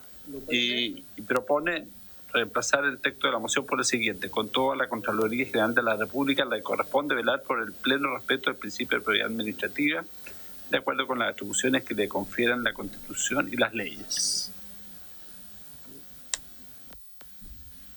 No sé, ministra, si tiene una opinión. La indicación no se refirió usted. Sí, es la indicación número 6, en la página 15 del comparado, de los diputados Juan Fuenzalía y José Carlos Mesa. Claro, me referí a la del diputado Mellado, pero que en términos genéricos es bastante similar, con la diferencia que hacer alusión de manera genérica a la Constitución y las leyes hace referencia, ¿no es cierto?, al artículo 52 de la Ley de Bases de la Administración, y como decíamos, la Contraloría General de la República ya cumple roles importantes en materia de probidad y transparencia, y nos parece que en definitiva hacer esta incorporación puede traer dudas interpretativas y abrir, ¿no es cierto?, espacio a que efectivamente, como está a continuación del tema de control de legalidad, que por la vía del control de la probidad y transparencia finalmente se pueda hacer un control de mérito. Nos parece que en cualquier caso, si uno quisiera explicitar la función en materia de probidad y transparencia, en ningún caso tendría que ser con ocasión del artículo que establece el control de legalidad, si es que los diputados y diputadas tuvieran a bien, digamos, querer explicitar algo que en los hechos ha venido ocurriendo sin ningún tipo de problema, y que se reconoce, ¿no es cierto?, el rol complementario, como digo, de las otras instituciones en materia de probidad y transparencia, de considerarse necesario hacerlo. La sugerencia del Ejecutivo por su intermedio presidente es que en ningún caso se haga con ocasión del artículo 21, sino que de manera separada, para no contaminar, ¿no es cierto?, esta piedra angular, como decimos, del control, que es un control de legalidad y que en caso alguno puede intervenir en decisiones de mérito y oportunidad. Muchas gracias, ministra. Ofrezco la palabra a diputados y diputadas. Si no hay palabra, en votación. En votación.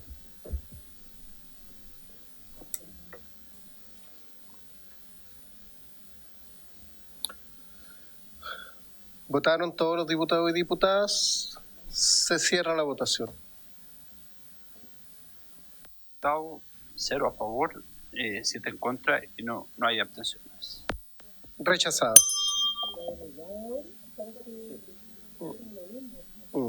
Sí, sí. Si le parece, por la misma votación, el texto de la moción contenido en la página 14, que también habla del principio de prioridad, que es muy similar al texto de la indicación número 6. Sí. Propongo la misma votación para la indicación del diputado, ¿sí? La moción, perdón, la moción. ¿No? En votación, entonces.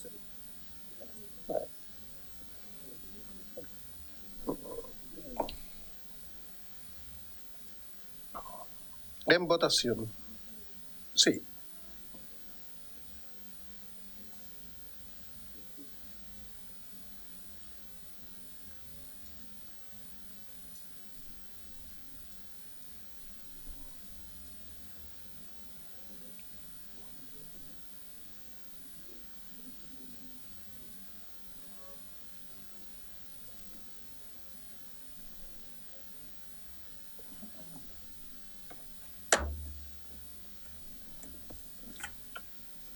Ahora sí, en votación.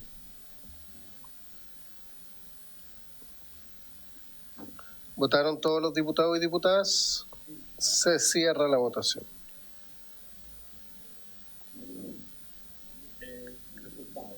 Es a favor, 4 en contra, no hay abstenciones.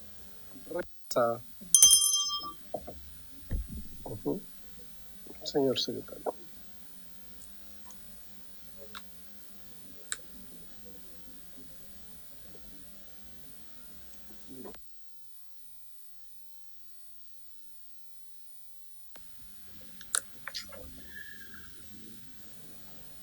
Página 15 del comparado, del mensaje, numeral 4 del artículo 1 del proyecto de ley. El mensaje agrega el siguiente artículo 24 bis a la ley 10.336.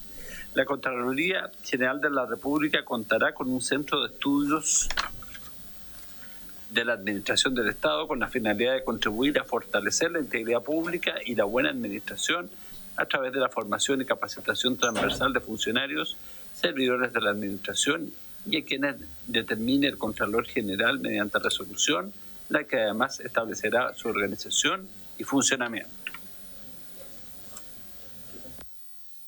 Página 15 y 16, claro. Sí. Diputado Becker, tiene la palabra.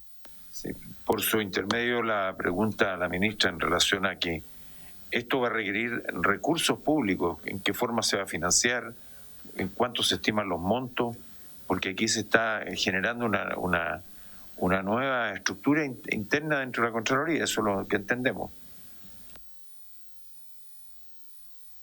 Palabra a la ministra. Por su intermedio, presidente, contestando la consulta del diputado Pérez, la Contraloría ya cuenta con el Centro de Estudio de la Administración, que ha cumplido un rol muy relevante en la formación de los funcionarios y funcionarias públicas, y lo que está haciendo esta norma en consenso con la Contraloría, y por eso no irroga gasto, de acuerdo al informe financiero, es elevarlo a rango legal, porque existe ya la estructura y solo que se reconozca de manera de rango legal, y como comentábamos, para la Contralora es muy importante, ¿no es cierto?, que esta regulación se ratifique en la ley orgánica, más allá de que ya viene funcionando hace bastante tiempo. En votación.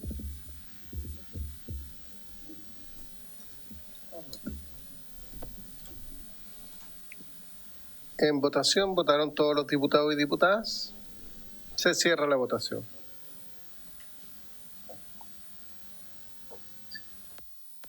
Resultado por unanimidad, 7-0-0. Aprobado. Pasamos a la siguiente. 16. Página 16. Pasamos al artículo. Una indicación pendiente. Presidente, aquí quedó una indicación pendiente de la sesión del martes 6 relativa al artículo 25 de la ley de la Contraloría. Fue una discusión que se produjo, creo que a propósito del artículo 16, y se acordó trasladar esta norma que voy a leer a continuación al artículo 25. Sí, del diputado Mesa, para agregar el siguiente inciso segundo al artículo 25, respecto de las personas que trata este artículo, no regirán las facultades que regula el artículo 9 bis.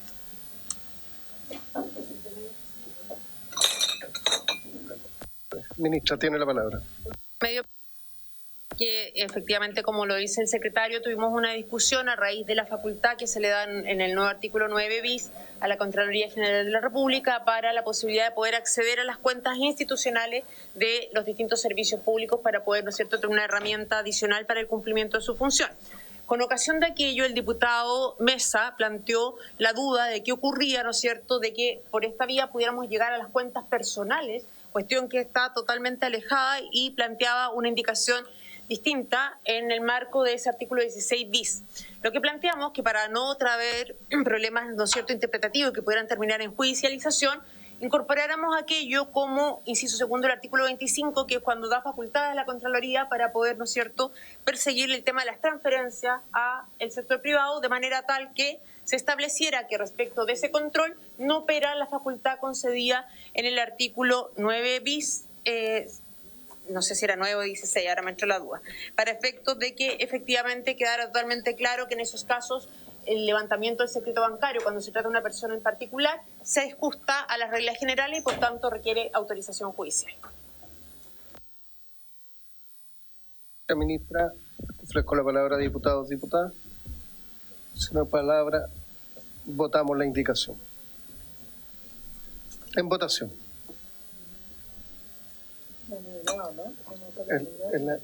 No, estamos votando la de Mesa.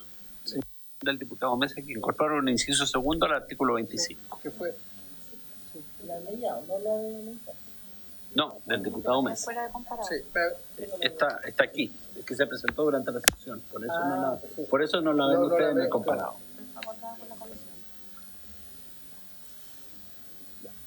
En votación. Eso está acordado. ¿Votaron todos los diputados y diputadas? Se cierra la votación. 7 a favor, no hay votos en contra y una abstención. Aprobado. Está bien. Pasamos a la siguiente, señor secretario.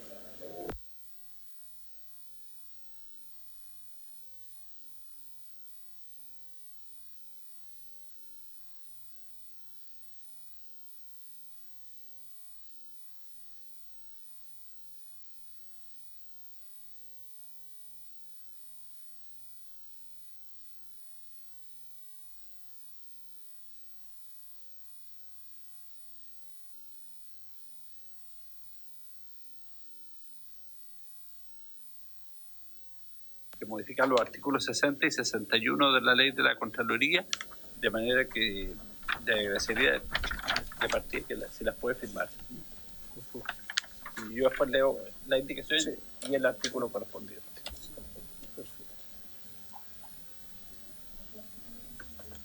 Artículos 60 y 61 de la ley de la Contraloría. Ahí está.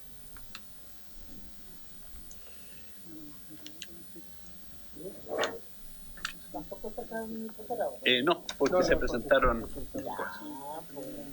La primera indicación es para repasar el artículo 60 de la ley por lo siguiente: toda persona que custodie, administre, recaude, reciba, invierta, pague, autorice o gestione de cualquier modo los fondos o bienes a que se refiere el artículo 1 de la ley, aunque no tenga póliza de fidelidad funcionaria, será responsable de estos en conformidad con las disposiciones legales y reglamentarias. Sí, voy a leer ahora el artículo 60 vigente. todo funcionario cuyas atribuciones permitan o exijan la tenencia, uso, custodia o administración de fondos o bienes a que se refiere el artículo 1 será responsable de estos en conformidad con las disposiciones legales y reglamentarias. Ahí podría explicar.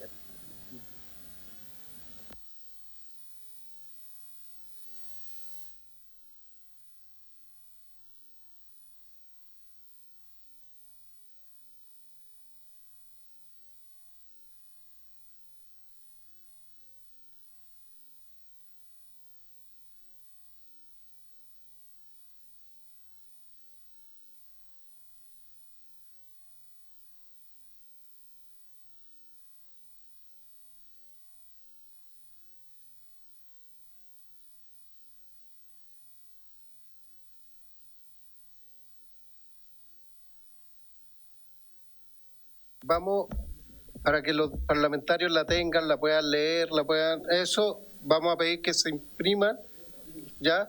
Y la vamos a dejar pasar. Vamos a seguir avanzando con el comparado para poder analizarla, para que pueda dar la opinión del Ejecutivo, ¿ya? Y imprimir y entregarla impresa.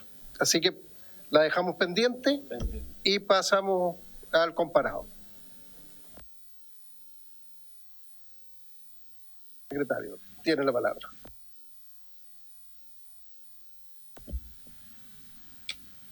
Artículo 133 de la ley, página 16 del comparado. Respecto del artículo 133, está en primer lugar la modificación propuesta por la moción del diputado don Miguel Mellado, que agrega a este artículo el siguiente inciso segundo. En estos casos, la renuncia del respectivo funcionario no extinguirá la responsabilidad administrativa.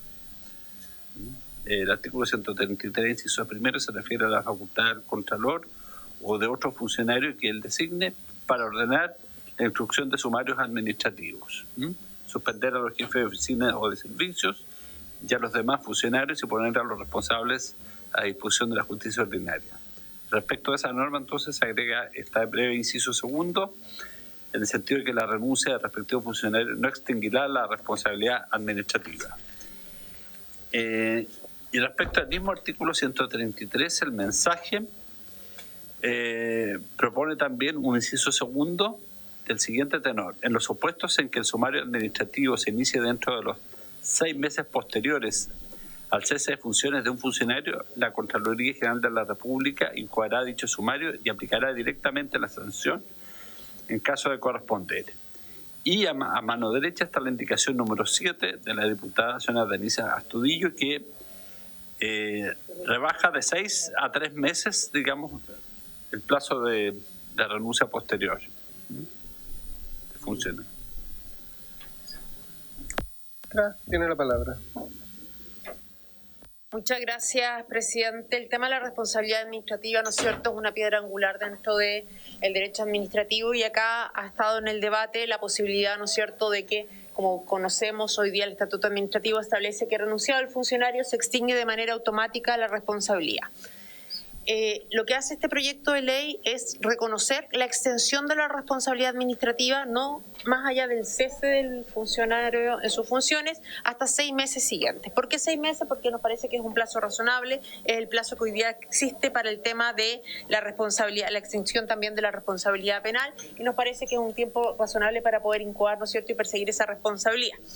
Es importante establecer también un plazo que dé certeza jurídica, ¿no es cierto?, y no dejar esto abierto de manera indiscriminada, y por eso creemos que ahí se conjugan de buena manera, ¿no es cierto?, un fortalecimiento del principio de responsabilidad y un plazo que da certeza, ¿no es cierto?, para garantizar que esto no quede abierto y, por cierto, se complementa con otras normas. Lo que estamos estableciendo acá, que es muy importante, que en los casos, como el funcionario ya ha cesado en funciones, valga la redundancia, y hay esta extensión de la responsabilidad, que en esos casos sea la Contraloría General de la República la que tenga que incoar estos sumarios administrativos, toda vez ya que la persona a la quien se le va a perseguir esa responsabilidad administrativa ya no forma parte de ese servicio, ya no tiene la calidad de funcionario. Entonces, en esos casos, excepcionalmente, la Contraloría General de la República está habilitada para incoar de manera directa los sumarios respectivos.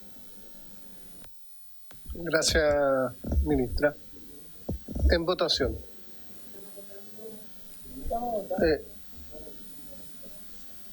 Subsecretario. Sí, es que hay dos propuestas, presidente, respecto de este artículo, y las dos apuntan a incorporar un inciso segundo. Yo creo que la del Ejecutivo habría que votarla primero. Dice,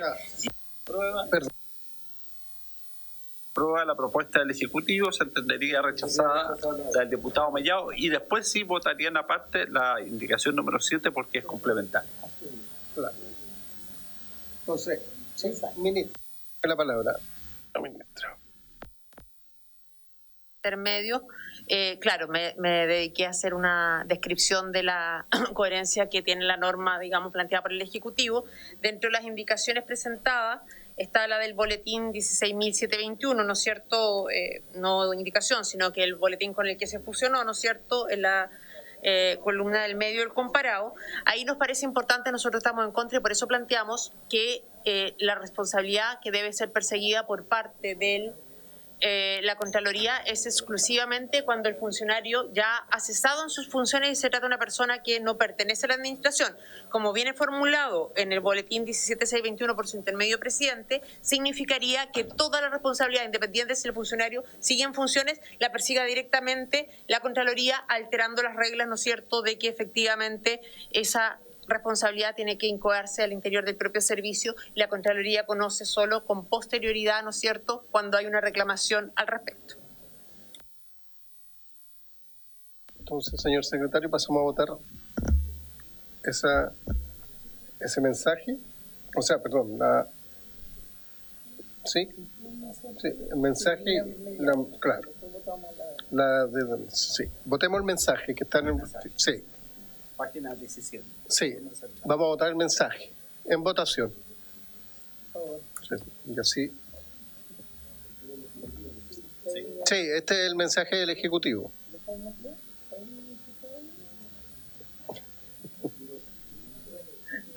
Sí, así es. ¿Votaron todos los diputados y diputadas? Se cierra la votación.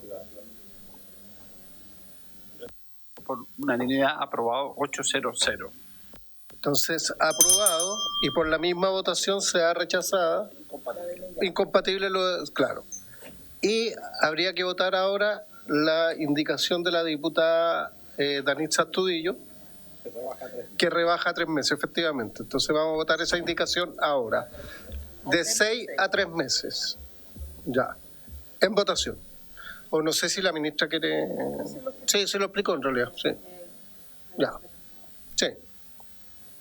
En votación.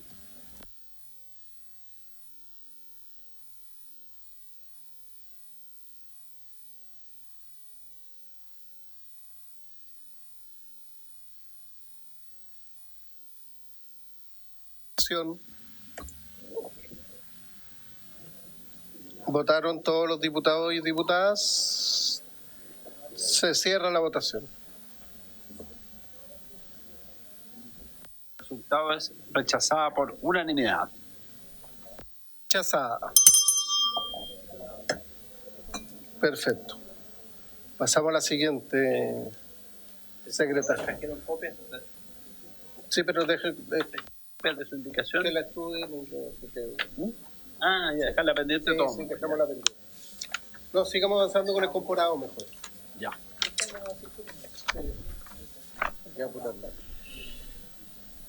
Artículo 133 bis. En la columna central, página 17, está el texto de la moción de la diputada Francesca Muñoz, que reemplaza el 133 bis por la siguiente. En estos sumarios corresponderá al Contralor General de la República o a cualquier otro funcionario de la Contraloría, especialmente facultado por aquel, determinar las sanciones que procedan para hacer efectiva la responsabilidad administrativa de los funcionarios involucrados. La autoridad administrativa que no aplique la sanción determinada por la Contraloría podrá ser sancionada directamente por el Contralor General con multa de hasta 15 días de remuneraciones, sin perjuicio de que, si lo estima procedente, se pueda disponer la suspensión sin goce de remuneraciones del funcionario responsable de la omisión hasta que remita los antecedentes que den cuenta de la aplicación de la sanción requerida. A continuación, en la misma página 18, está la moción del diputado Miguel Mellado, que incorpora las siguientes modificaciones en el artículo 133 bis. En el inciso primero suprime las frases "cuando se realicen en municipalidades" y proponer a la autoridad administrativa correspondiente que haga. Y después intercala también el inciso entre las palabras "general" y "efectiva" la palabra "hacer". Y finalmente el mensaje intercala también el inciso primero entre la palabra "procedan" y el punto "y aparte", o sea, al final del inciso, la siguiente expresión: sin perjuicio de lo señalado en el inciso segundo del artículo anterior. Y después vienen más modificaciones del diputado Mellado al inciso segundo, para reemplazarlo por el siguiente: sin perjuicio de lo establecido en los artículos 60, inciso cuarto y quinto de la ley 18.695 y 23, sexes, incisos cuarto, quinto y sexto de la ley 19.175. La Contraloría General de la República requerirá directamente al Tribunal Electoral Regional respectivo la declaración de la causal contenida en las letras C de estos artículos, en lo que concierne a los alcaldes y gobernadores regionales, como resultado de un procedimiento disciplinario en que se haya verificado tal circunstancia. En la misma oportunidad, pedirá al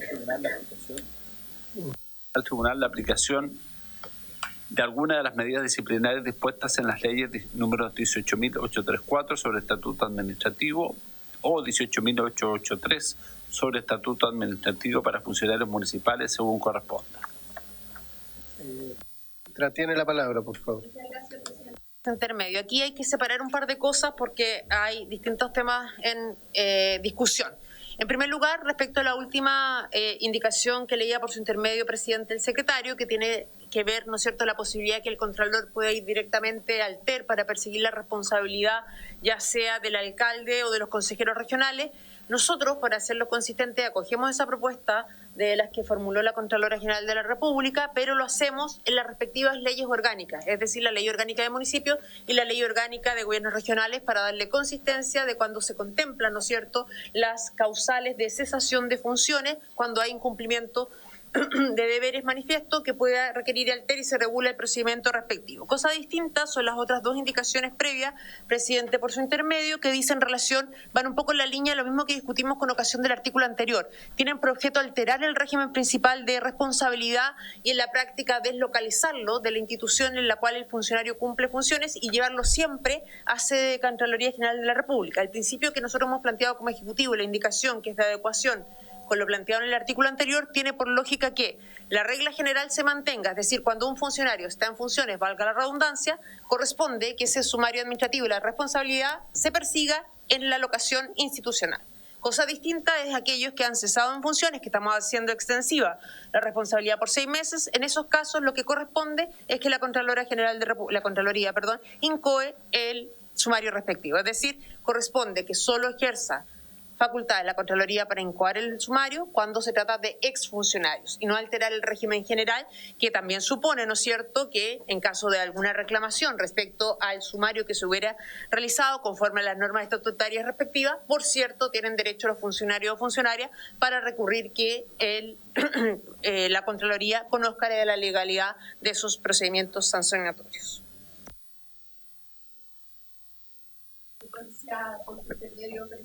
En consecuencia, intermedio presidente, el Ejecutivo considera que debieran rechazarse todas las indicaciones propuestas, aprobarse la enmienda propuesta en el mensaje y, como digo, luego en los artículos siguientes, regular, ¿no es cierto?, recoger lo que se planteaba acá relativo a la responsabilidad para la facultad de ir directamente al TER en el caso de los alcaldes o consejeros regionales, que se regulan en los artículos siguientes del comparado.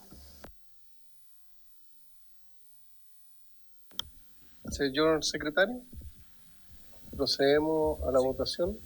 La recomendación sería la moción. El texto del mensaje. El texto del mensaje. Sí. Sí, diputado. Vota.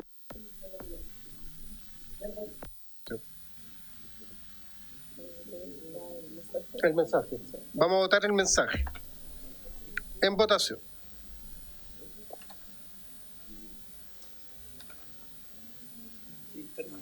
Sí, sí. Esperemos un segundito.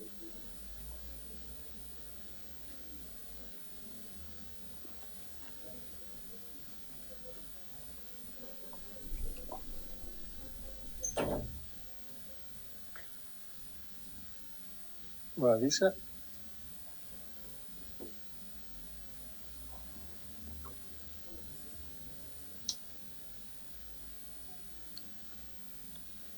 Ahora sí, en votación. ¿Votaron todos los diputados y diputadas? Se cierra la votación. No, perdón. Diputado, ya, ahí sí, hay que revisar bien. Sí, se cierra la votación.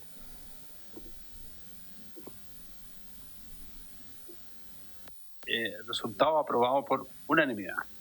Aprobado. Y por haberse cumplido el objeto, ¿sí? Dejemos, es que estamos en la hora. Sí. ¿Se entiende? Claro. Señor secretario, sería incompatible, ¿cierto? ¿No? A ver, el juicio... Mejor proceder a la votación, digamos, en conjunto, pero en votación separada. En conjunto, los textos de la moción de la diputada Francesca Muñoz, página 17, y después página 18 y 19 el texto del diputado Mellado, y 20 también. Votemos al tiro. Las dos. Ya, para que no nos perdamos. Votación. Juntos. Se va a votar juntos la diputada Muñoz y el diputado Mellado. En votación.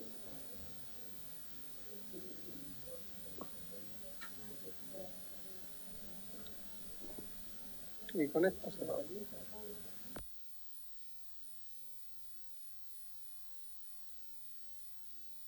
Votación.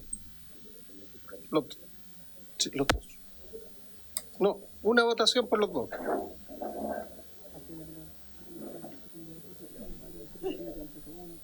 O sea, lo que pasa es que, a ver, están pidiendo dos votaciones separadas. Sí, cancelemos la...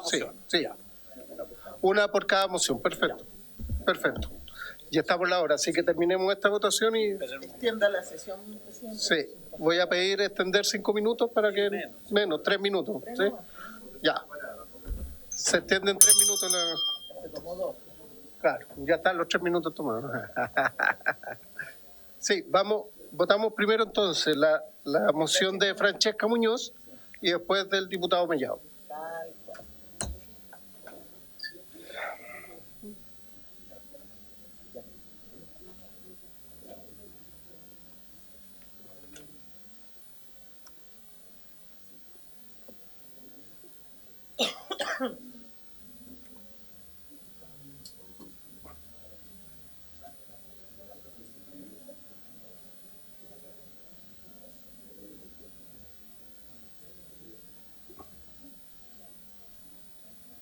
Francesca.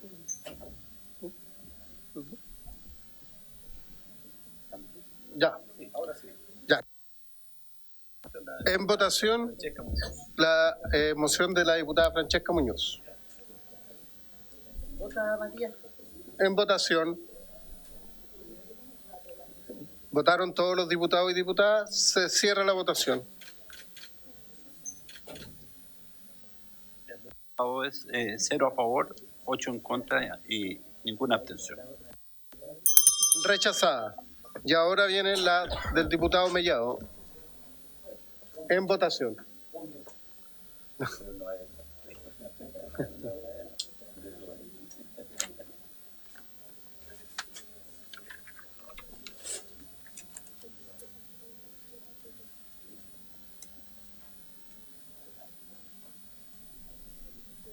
En votación. Ya. ¿Votaron todos los diputados y diputadas? Se cierra la votación. El resultado es el 3 a favor, 5 en contra, no hay abstenciones. rechazada y por haberse cumplido el objeto de la sesión, esta se levanta. Muchas gracias.